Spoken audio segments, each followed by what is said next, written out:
And welcome back to a special episode of Crusade. Fans of the Long Dark should recognize instantly where I'm at. I'm here at the camp office here at Mystery Lake. And I am coming off of literally about 140 days surviving the quiet apocalypse. Longtime fans of the channel would recognize Mystery Lake as where I started this insane crusade to map the entirety of Great Bear. I spent about a month here on this map, and then from there, once fully equipped with bow, arrow, and fur outfit, I went on to explore Milton, Hush River Valley, Forlorn Muskeg, and Broken Railroad. Having taken care of basically the western half of the map, statistics say I'm about 40% done, and I'm about to move on to the eastern half. What I want to do today, though, is start to put a few things together. This is going to be a little bit of a special episode. Excuse me as I drop this deer. Ah, dang it. Okay. I was hoping that would be cool on camera, but you know that once the cameras are rolling, I couldn't be that cool. Oh well. The game plan for today is I'm going to give you a little bit of a special kind of tips and tricks and behind the scenes. And is this my shot at redemption? Oh, please. I'm going to be embarrassed if I miss this one. Survey says, drop like a rock. There we are. That makes me feel better. So obviously I'm going to process that deer up, and then I want to take a few minutes to actually get a few things taken care of. Let me gather up some wood because it is a little chilly here. I'm noticing my temperature dropping, and I don't want to freeze while I do this. Additionally, this is just going to be sort of a special tips and tricks of Mystery Lake special. I want to show you a few of the things you new players may not know about this game. While I spend the next few days here at Mystery Lake literally kind of sewing myself back up together. You can imagine after 3 to 4 months of living in the quiet apocalypse, some of my gear shows the wear. And it occurs to me while I'm at halftime, while I'm in the middle of the map, while I'm back to a base where I have supplies, it would be a good idea to maybe take advantage of those supplies and get myself back into fighting shape. Right now, let me go ahead and process supper. To begin with, the Western Access mountain climb for Mystery Lake. You can get here without the climb. Let me show you how. Now, probably the easiest reference is here at the camp office. We'll go ahead and start here and just kind of walk the track a little bit. Because if you're willing to just invest just a little bit of shoe leather, then you don't have to climb the rope at all to get up there. And considering that there is a maple sapling up there, there is some worthy material to get there. There's also a cave to explore and your typical other wood, firewood and that sort of material. There's also, I believe, a couple of spawns for Old Man's Beard, but the maple sapling I think is the most desirable item to reach from there. Of course, it is if you're playing faithful cartographer such as I am. But what we're trying to do here is, while we're walking on the hill along the track, is just trying to keep up onto the edge as much as possible. Because eventually these hills all kind of connect. And then as we're walking along the end of this higher rock ridge, then you are going to be able to continue to just walk up the hill. Now, a good amount of this, this portion of the ridge, as pretty much any ridge is here on Great Bear, is going to be in the red line area often. So it is a territory, it is a walk that I would encourage you to keep a few bandages on for the inevitable glass ankle spraying. I'm going to hope that doesn't happen to me too much on this, but it is a reality. Now, if you can get onto the actual top of the ridge, this is pretty even going. It's a little narrow, I'll acknowledge that. But if you notice, my red steepness warning isn't triggering too much. And generally, if you can keep yourself to an area that is grass poking out of the snow, most of that is pretty friendly if you take a look. And I'll try to give you some peeks and looks over the edges here so you can continue to get a little bit of reference point of where I am, because this is not a lot of territory that people explore too often, I don't think, here at Mystery Lake. And it's a nice trick to have in your back pocket, how you can get up to this area without having to do that rope climb.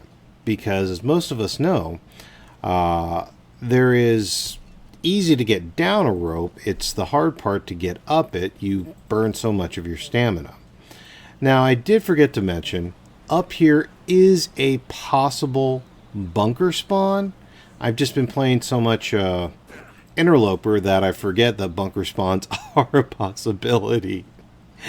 Now, you are going to want to be just a little careful while you're kind of billy-goating across these rocks here. Technically, I think you can get into some areas where you're either permanently stuck. They do exist until we get a jump button. Or you can get into yourself some areas where the only way out is to take some fall damage falls. But if you're a little careful and just try to keep on the ridge points and the center lines, you can absolutely walk across that just as I showed. Alright, we'll come on top of the hill here, and I think you'll start to recognize the territory just a little bit more. It's getting to a spot that most people wind up seeing once they come on downhill here. Already, I think some people recognize that tree fall, and we'll be seeing that cave here in just a moment as well. And that cave's actually a good thing to know about, especially when you're seeing weather like this. I don't think I'm going to worry about it just yet, but it is part of the reality that we deal with this game, that weather can kick your butt. And I think by now most of you recognize that. That's the common path here on the upper part of the western access. And I think that's the cave right there. Yep. I'm kind of walking and talking here, so you're going to have to forgive me. And then, you know what, let's go ahead and double check, see if anything's respawned in there. I doubt it. And I know I cleaned this area once before. Yeah, nothing of interest in here. Okay. But yeah, that is the cave. And you can see that moss spawn right there. And I know I've already harvested the maple. In fact, this is usually where I get the maple sapling for my first bow. So I usually hit this on pretty much every game that I wind up spending any kind of time here in Mystery Lake. And then as we do the walk up top here is where you'll find the possible spawn location for one of the bunkers. So this is a good way to be able to get up here and have a lot of energy left, because you didn't climb that rope, so you don't have to like sleep in the bunker or the cave. In fact, right there is where I got the maple usually. And then as we walk our way through here, you'll also see that is the, yep, there it is. That is the actual rope that you usually tie down to climb up or down. So that gives you an idea of how to invest a little shoe leather to save a little energy.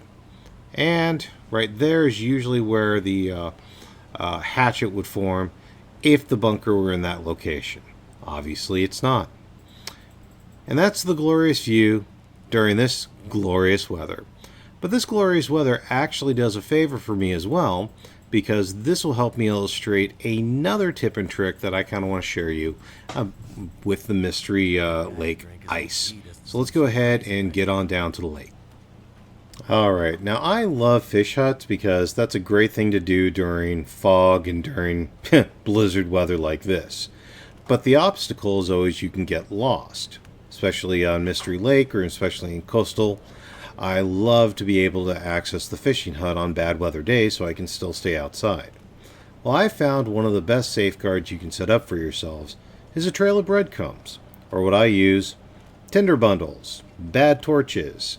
With later updates, you can use the spray paint markers. And I found that if you're listening, it's usually about every 10 steps is what your visibility gets reduced down to. So I'll try to give you an idea of that there. 1, 2, 3, 4, 5, 6, 7, 8, 9, 10.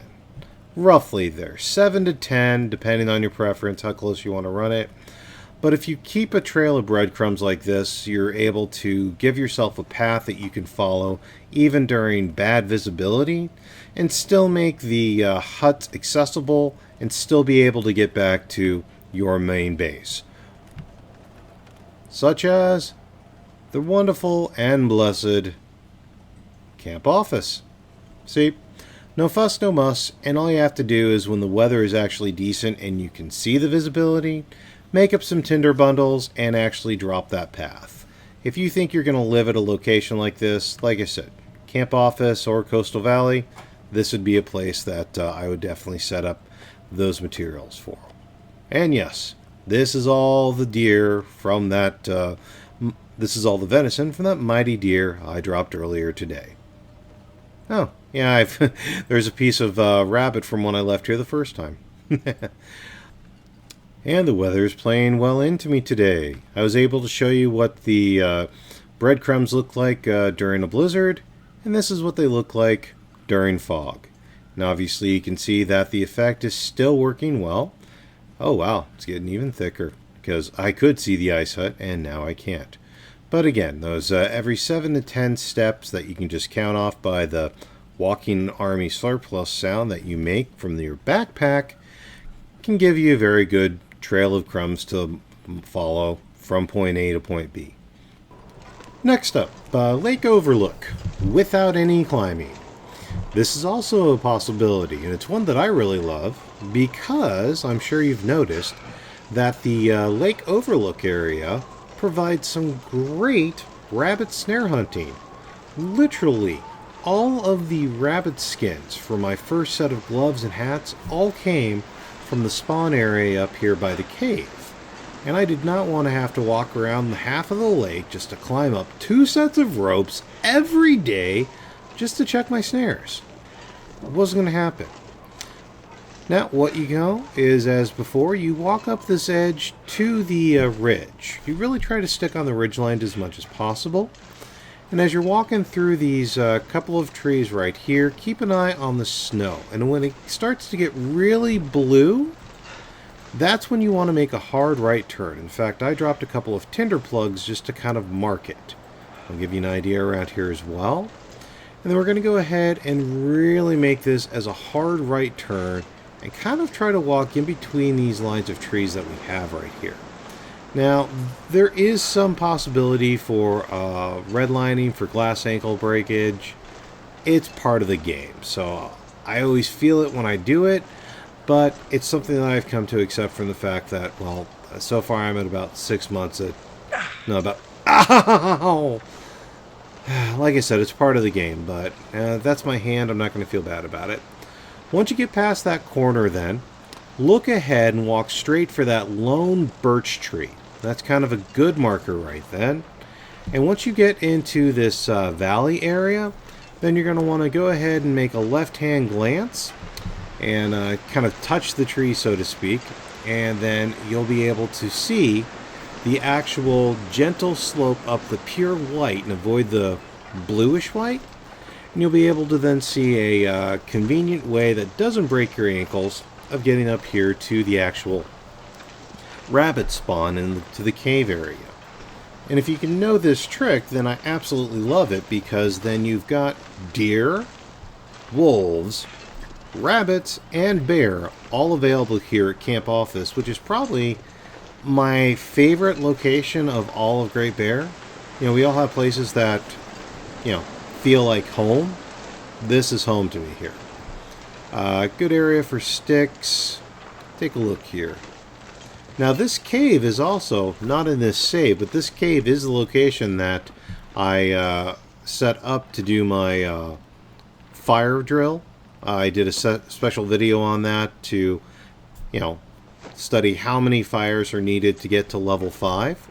And actually doing that drill helped to get me up to that Gold Fire Master achievement. And while we're up here, we'll go ahead and do the walk for the view, even though it looks like the weather's going to spoil the view a little bit of where you'd actually need to walk out here for the, of course, Faithful Cartographer achievement. I'm going for that, and you all know that. That's the whole heart behind Crusade. But if some of you don't know specifically where you need to stand or where the trigger locations are, I do want to help you out with that. And I do also happen to think that they did really good with some of the views out here. I mean, they've got some good art. Oh, and the weather's breaking for us here. Lake Overlook. And finally, what tip list could be complete without getting back in the lower dam? Take a quick look around here, but basically, we all know that once you leave the lower dam, this door is one way, and you are not getting back in again. See, there is no interaction. And many people have even said, congratulations, you're on your way to Pleasant Valley. Well, no, that's not the case. There is another way, even if it is a bit of a gut check. We start by walking out through the fence and then walking the ledge. I suggest walking slowly. If I thought crouch would help, I would do that too. And this part here always gets my guts. This part right here, okay. Once you've passed that, the rest of this is pretty simple. We just keep close to the ledge. This is a balancing act, very similar to the bridge to Coastal Highway. Then we walk along here until we can get back into this other broken fence. Any wolves today? Doesn't look like it. Once we get through that, we just walk up the snow. Double check this backpack. Empty. I've already checked in the past. And you think it'd be that door, but no. It's right here.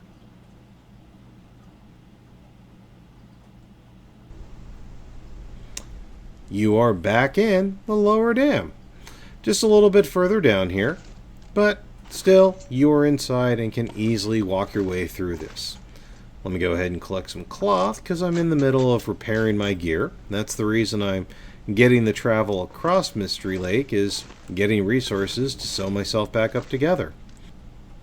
So I hope this helps. As I go ahead and walk back through Carter Dam, I think many people have seen this before, so I'm not going to try and bore you with all of that content of just supply gathering today. I will, however, continue to thank you for your continued support and viewing of the channel. If supporting the channel and keeping this kind of footage coming is interesting to you, I've also started a Patreon, and that is still the best way to guarantee that these videos keep coming. If you want to learn more, that's what playlists are for, and if you want to know if I live to see tomorrow, leave a like and subscribe. I'm Commander Tom, and I will see you next time. Thanks.